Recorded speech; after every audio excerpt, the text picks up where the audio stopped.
So let's have a look at the balance overhaul that's been done in the most recent 2 patches, not just the Herzal's Workshop edition, but there is also a patch down here that has a little bit of contribution to make to the gameplay changes as well. And then when we get the far down, or rather as far down as this, we're back into Friends and Foes. Alright, so we'll go from the bottom to the top. The bug fixes are, I'm assuming, not to be very relevant. Art and text I'm probably going to skip as well. Let's get to the gameplay. Number 1, Trample can now be added to a unit that already has Trample. It doesn't do anything, but it's a consistency improvement. Okay, so this is just, what? If you have a Trample unit on a floor that also has Incant, you can now put a Trample tome on that, the Tome of Umbra, the Umbra Tome. Like, you're not benefiting from it, but you have the ability to play it in the same way that you would have the ability to play, you know, like, I guess, quick on a quick unit. Fair enough. I can't imagine that was relevant in all but the most edged of cases. No longer open the deck UI if you cast Molded with no possible targets. Okay, I appreciate that. I've had a couple runs where I was using Molded as a incant card in a Stygian run. And obviously in those situations, a lot of the time you don't have any units dead, and you're just constantly casting this card and have to click an extra confirm. It's quite useful. Mollusk Mage is now common, and Titan's Tooth is now uncommon. So they've swapped places. These are the 2 Stygian cards. One of them is... Actually, let's go to the logbook to quickly pull them up. Stygian cards. Stygian. There we are. I'm looking for spells as well. Okay, apparently Stygian has no spells whatsoever. That's difficult. There we go. Never mind, they've loaded in. Okay, so we can see Titan's Tooth is now here in the uncommons. It deals 5 damage to enemy units and applies Frostbite 10. I like this change. I really like this change. It doesn't feel like it doesn't feel like Titan's Tooth needed to be common, because often when you wanted Titan's Tooth in your deck, you only wanted one, right? Because effectively what Titan's Tooth is just its sweep on the offering tag. The offering tag being, if you discard this card before your end of your turn, just play it. So that's the value it already provides in the deck.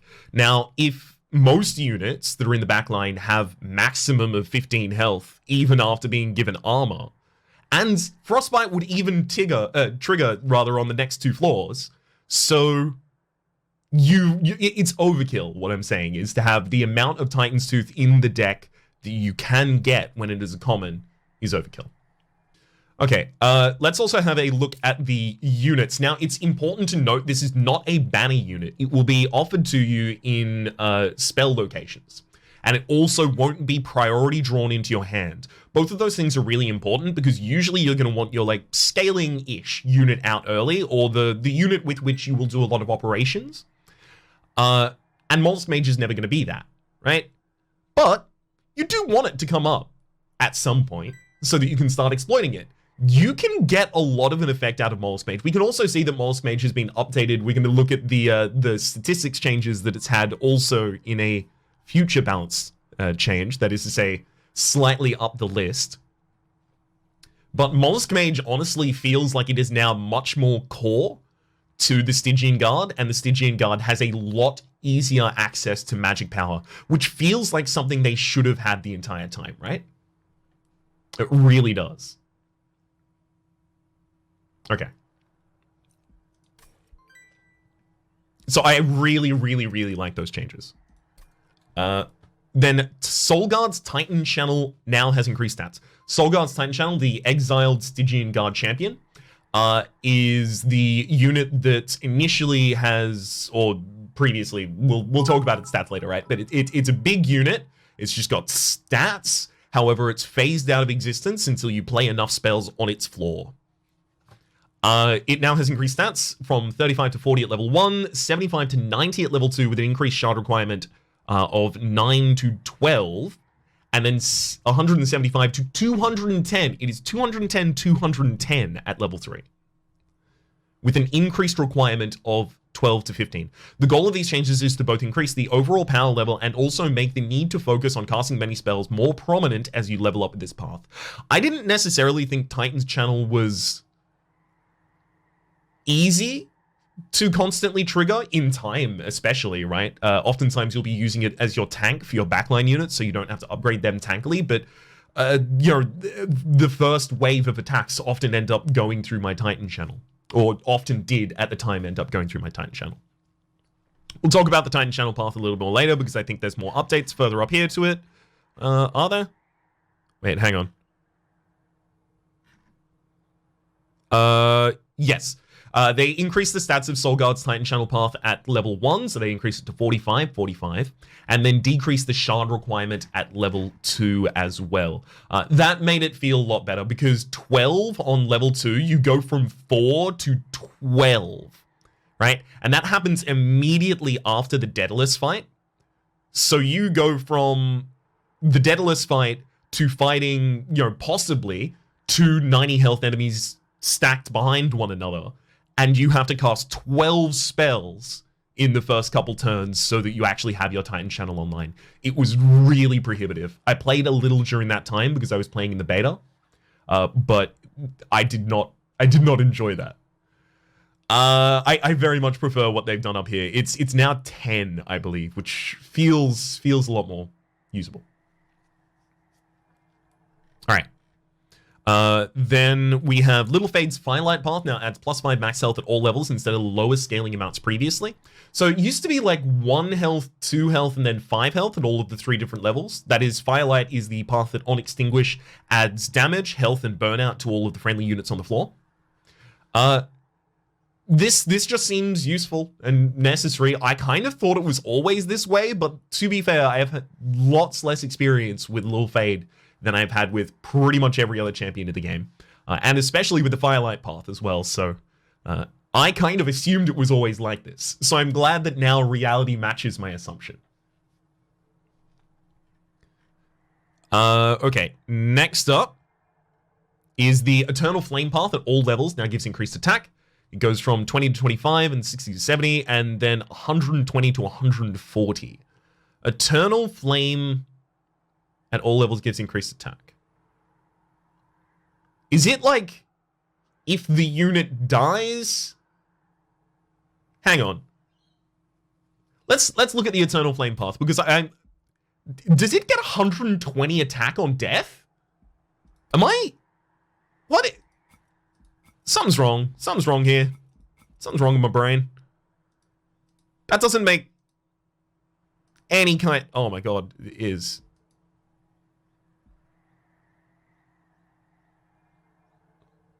What?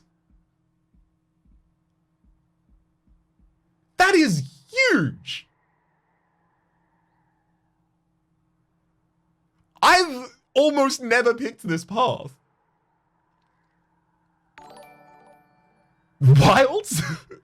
Yeah, extremely large fade, giant fade, gargantuan fade, monstrous fade, possibly even. Sal, thank you everyone for the raid. Could we get an oh, we already got the exclamation mark Sal in chat there. We're actually just doing the patch notes review for the last 2 patches, Sal. Good to see you. Okay. Next up, Flicker's Liquor now ignores unplayable cards like Deadweight. I didn't know that it previously didn't do that. I thought this would be a bug fix, to be entirely honest with you. Rather than a gameplay update, but I guess I'm glad that it's changed. We have much more significant stuff going on up here. So gameplay change, the first one is they moved the Bone Dog to his own event and removed him from the Potions event and made him, in doing so, more common. That's also the Halloween event that they added to the game, which is either purge a card or gain the Bone Dog's favor. This is kind of in order to address the ridiculously low drop rate of that card, some people having played 500 hours and never seen it. It's good, I guess. If nothing else, it is another event in the game that says purge a card. And that's half an unstable vortex. That's great. That's everything I want. All right. Rector Flicker's Dark Calling path has been buffed. Has had its stats increased at all levels. I think it's like 2020. It's 2nd level or something now. Bonus attack on reform is increased at level 1 from 0 to 5 and level 2, 5 to 10. So previously it didn't scale the units that it was reforming early on, but now it does. That makes it a lot more usable with drafts. Actually, let's pull you up. Where are you? Yes. So the previous level 1 was, I think, 10-10, and then also didn't apply any extra damage. And then the top one was always, I think, 15, but this one is now 10 as well, instead of, I think, the 5 it was previously. It's also now a 30-30 instead of, I think 20-20 or 25-25 at that point. And 50-50 is actually, that's a lot larger than you were. I think you were a 40-40. That's a 10-10. Wasn't top plus 20 at some point? I don't remember that point, but there have been like a kind of flurry of updates. Plus 30 at some point. It used to be 10-10, yeah, 20-20 and 40-40. Oh, hell yeah, I actually did know the numbers. They're all in there. I don't know them like academically, but I know them instinctually. Okay. I think that makes that path a lot more appealing, certainly. Although, it's weird to think about the base champions again, because it's been so long since I've thought about any of the base champions. I've really found the exiled champions to be a lot more comfortable to play with than some of the base champions, I'd feel. Changed razor sharp edge yet again to try and prevent confusion. Okay, there is a whole saga of this going on. Effectively, it previously said -2 and then it had the heart symbol, and the heart symbol means health, right? But it means maximum health. It doesn't mean damage dealt.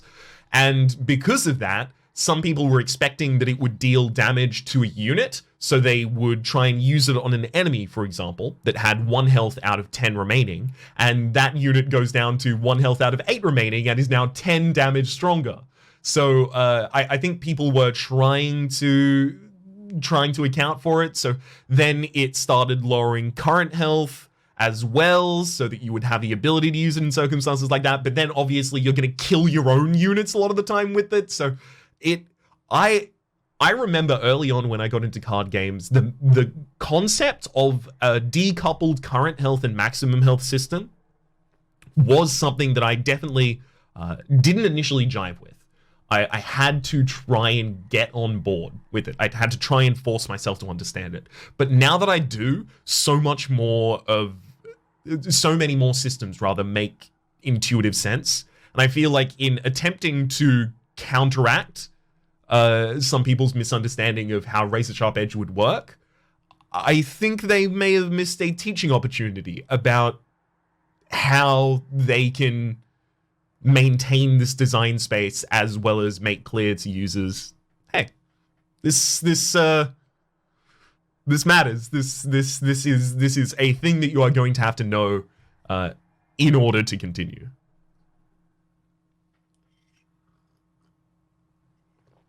All right. Next up. Emberstone can now be applied to X-Cost cards. I've been talking about this for a while. Oh, sorry, the Razor Sharp Edge as well. Now it always lowers current health and maximum health. I still don't think this is the solution. I don't. I would prefer to see it reverted, to be entirely honest, to the original. Emberstone. Emberstone is the -1 Ember to a card, right? So if you apply it to an X-Cost card, you obviously, if you've given it, double stack or consume removal, it increases its energy cost, but then you can decrease it again, and now it's an X-Cost card with double stack or consume remove. However, the real power in this is getting an X-Cost card and then just putting 2 Emberstones on it in the same store, and then that X-Cost card always casts for +2. Do that on an Awoken Rail Spike. You can fix your energy for your deck. This is very exciting, especially after they changed double stack to also add an energy cost. I was kind of very not pleased about the impact that had on putting double stack on X-Cost cards. This helps counteract that. I really, really like this a whole lot. Okay.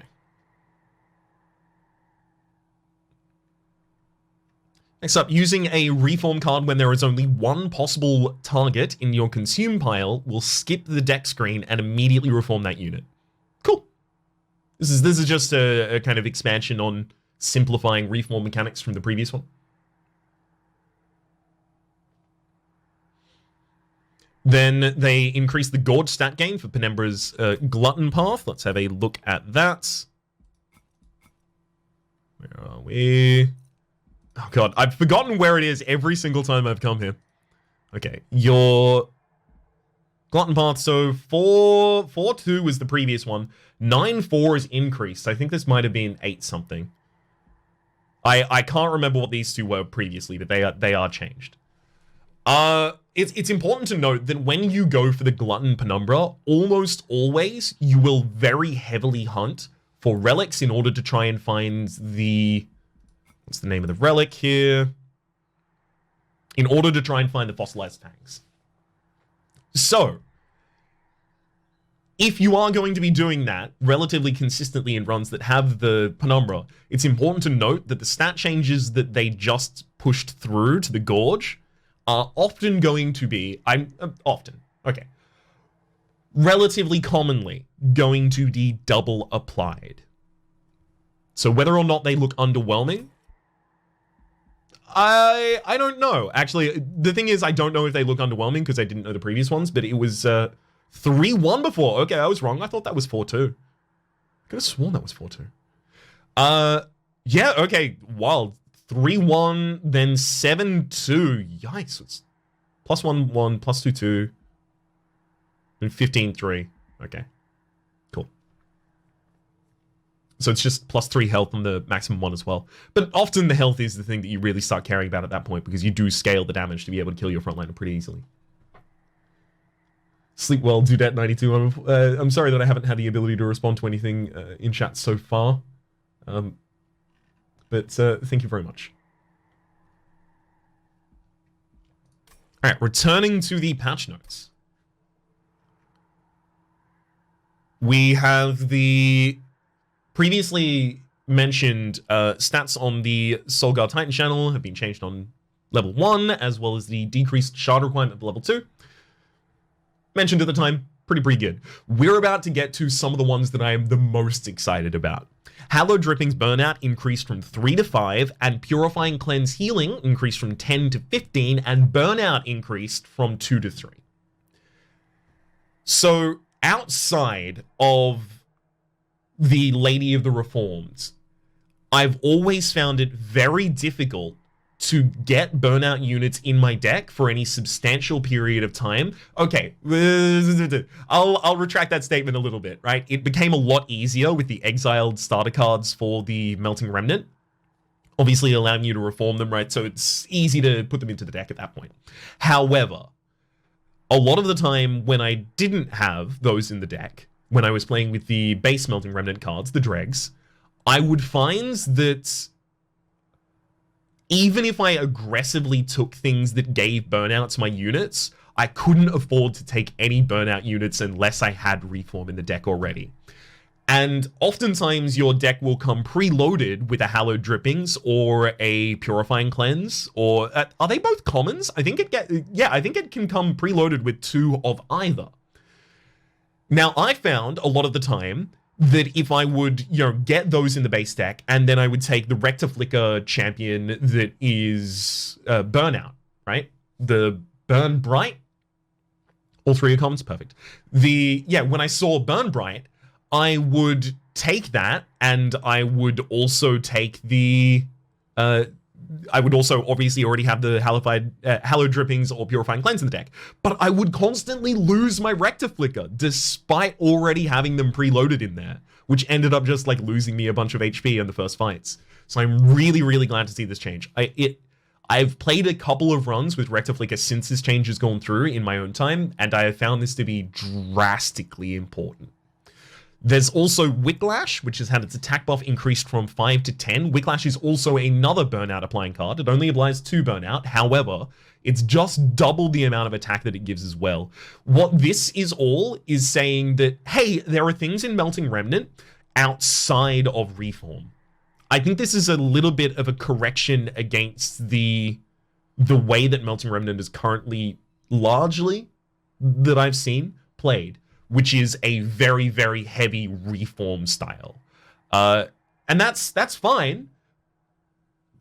But burnout is kind of supposed to be, not burnout, but the ability to increase burnout through other styles as well as scale your units through other styles is supposed to be another way to play, or at least another tool in your path, and it never felt like an optimal one.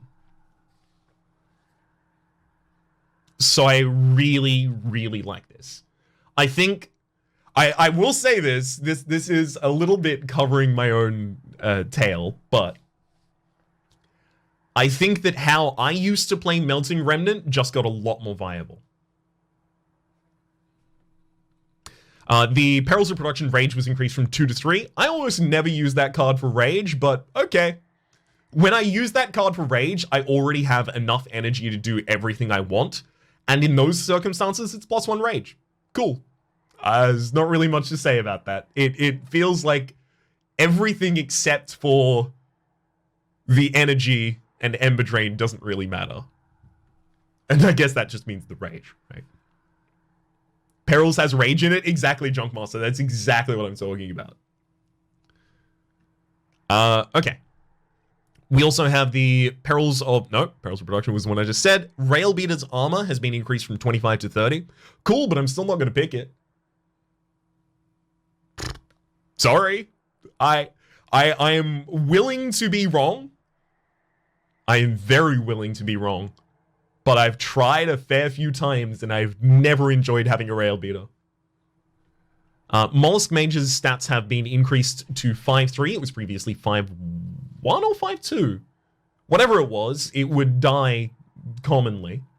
It's also had its magic power increased from 7 to 8.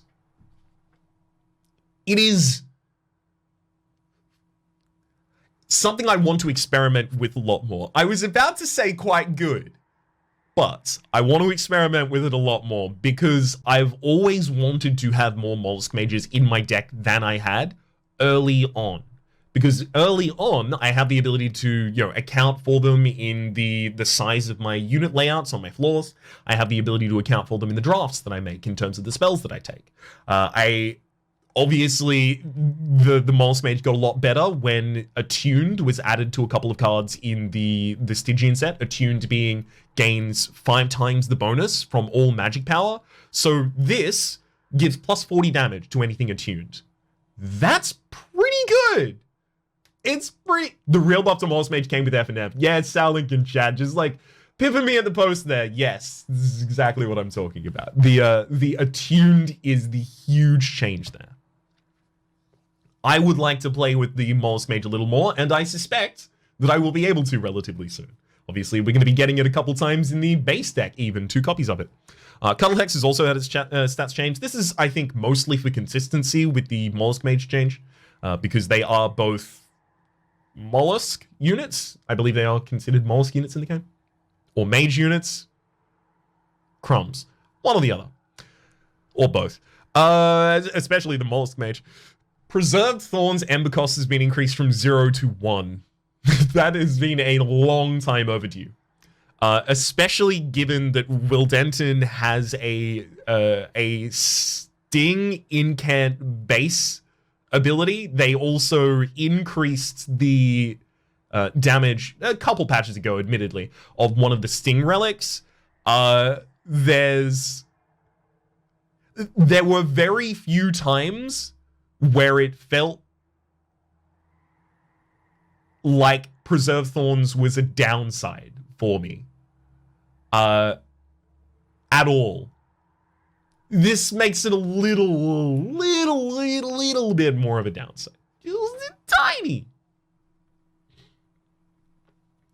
People didn't believe me early that Preserved Thorns is pretty much an always pick.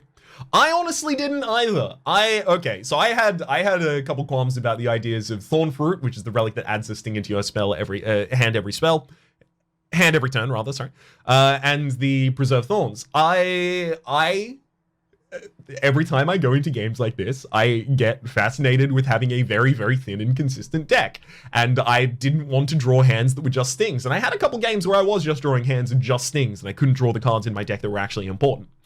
But now that I'm doing higher ascensions and cutting every card out of my deck doesn't work anymore because there's infinite cards in my deck as well as a bunch of unremovable ones, now I'm making more resilient decks, things that work on a bunch of different levels, typically, as well as have a lot more of a diversified tool set. And in that build, I find that it is almost never wrong to take Preserve Thorns. Now we also have removed Rage bonus from Furnace Tap. Again, was anyone drafting Furnace Tap for the Rage? I guess one thing that may have happened in this previous patch is Perils of Production got extra Rage, and Furnace Tap removed its Rage. So they kind of relocated the Rage. But often you would cast those on the same unit anyway, because when you're casting Furnace Tap, a lot of the time you're just committing to say, and I'll have no Ember for the rest of the fight. And that's fine a lot of the time, right? So you usually end up just stacking a bunch of benefits on the same character. The Rage was certainly helpful, I will say, in the scenario that you double stacked Furnace Tap. Because at that point, it was previously, what, 4 Rage or 3 Rage? So that goes to 6 or 8 Rage, depending, again, cannot remember what it previously was. But at that point, that is 12 extra damage or 18 extra damage, right? From, hang on, 16, sorry, 12 or 16 extra damage, and it's on a unit that at least has 1 multi-strike, sorry, has 2 multi-strike because of the Furnace Tap, so it's 36 extra by base. So yes, there is a sadness in missing out on that, certainly. The engine has also had various changes to improve load time, and this is going to make it really easy to load into the game, and that's going to be like a heavy buff to the Hellhorn clan, which is obviously the one on the far left that is by default selected when you typically open the game for the first time. But other than that, we're pretty much done with the patch notes review. Thank you to those of you on YouTube who've watched, and thank you to those of you on Twitch who are currently watching. Hopefully you've been enjoying yourselves, and we'll see you next patch. Hey! Hello, chat. Sorry about that. I thought I was going to get that done really, really quick, but I am very long-winded, is a thing I've learned about myself over the last 6 years.